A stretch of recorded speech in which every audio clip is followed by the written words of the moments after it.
Welcome to this week's episode of Think Kink. I'm Veronica Jans, founder of Desires Laid Bare, where we teach fun, easy, and actionable kink and BDSM classes to beginners and first-timers. So, what does it mean when someone says they're submissive, in or out of the bedroom?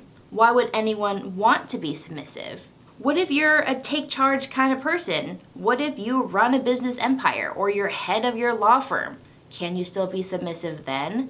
All of these questions and more will be answered in our new Dominance and Submissions Basics series within Think Kink. For this video, we're going back to super basics to answer the very, very core question of what does it mean to be submissive? And why is it so attractive to some people? I'm super excited for this video because kink and BDSM are vast and complex creatures. So I wanted to carve out a little space so that we can break down the complexities of what it means to be in a dominance and submission relationship, either in the bedroom or both. I wanted to touch upon the submissive side first because a lot of people struggle with embracing this word, and by definition, it means that someone is like meek and weak and docile, and logically, why would anyone want to be this unless you're playing like a victim mentality or you feel like you're the victim type of person? Most of us, especially if you're watching these videos from Desires Laid Bare, you know that I don't tolerate victim mentality complexes. And so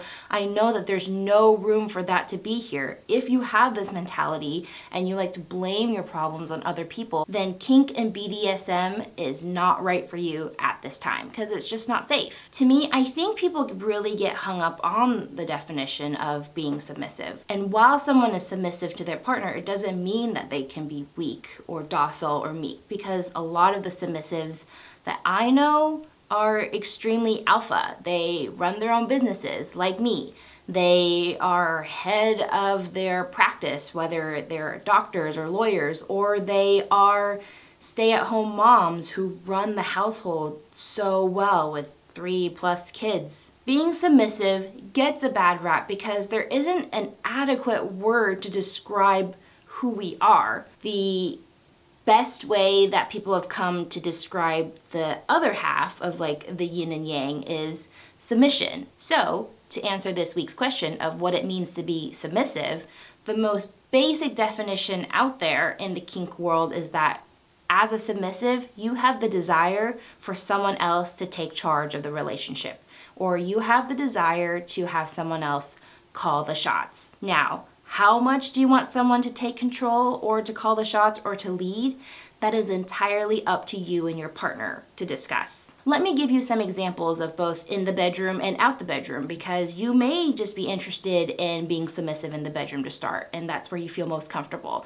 And then you may find out that you and your partner naturally have a possibly DS relationship and want to pursue it outside the bedroom. So let me get all the bases covered. When you're submissive in the bedroom, it means that you like to be on the bottom, you like to be told what to do, you possibly like to get pinned down so that your hands are bound so that you don't have to worry about whether or not you're pleasing your partner well enough. I know, like, for a lot of people like me, when we're in the bedroom, we're constantly worried, are we doing enough to please our partner? Are we doing a good enough job? Is this adequate? And so it's naturally not because we're insecure, it's because we want to make sure that our partners are happy and that we hold ourselves to an extremely high standard. When you let someone else take control of the bedroom, instead of your mind worrying, you can let go and relax and have fun and enjoy the sensations of what it means to have sex to you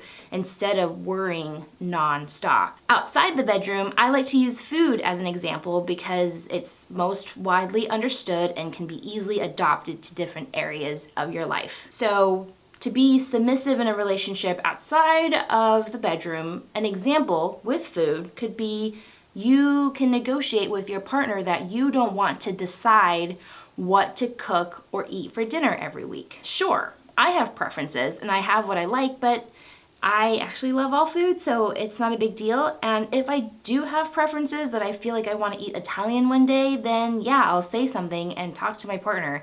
It's not a big deal. But the stress and pressure is off of me in general. I want to say this to make it super clear. You don't have to go all in when you're in a DS relationship. You can go in 10%, you can go in 1%, you can even just choose one aspect of your life to be submissive in, because while diving in the deep end sometimes is a good thing, when it comes to exploring a DS relationship for the first time between you and your partner, taking small steps is the best way to figure out what works and what doesn't. So long as you and your partner want it, and so long as you and your partner are happy, that's all that matters. And I also want to drill this in.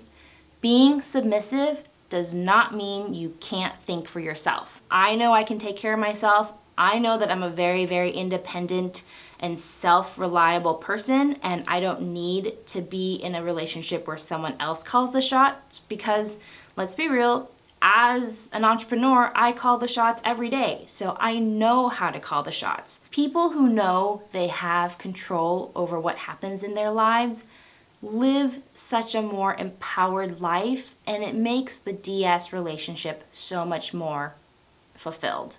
So, what do you think? Is being submissive in the bedroom or out of the bedroom something that appeals to you? What questions do you have about it? Hit me up in the comments below. And don't forget, stay kinky. If you enjoyed this episode, show us some love by subscribing to our channel, liking our Facebook page, signing up for our email list, and following our Instagram. You don't step back to zoom in. That does not make any sense.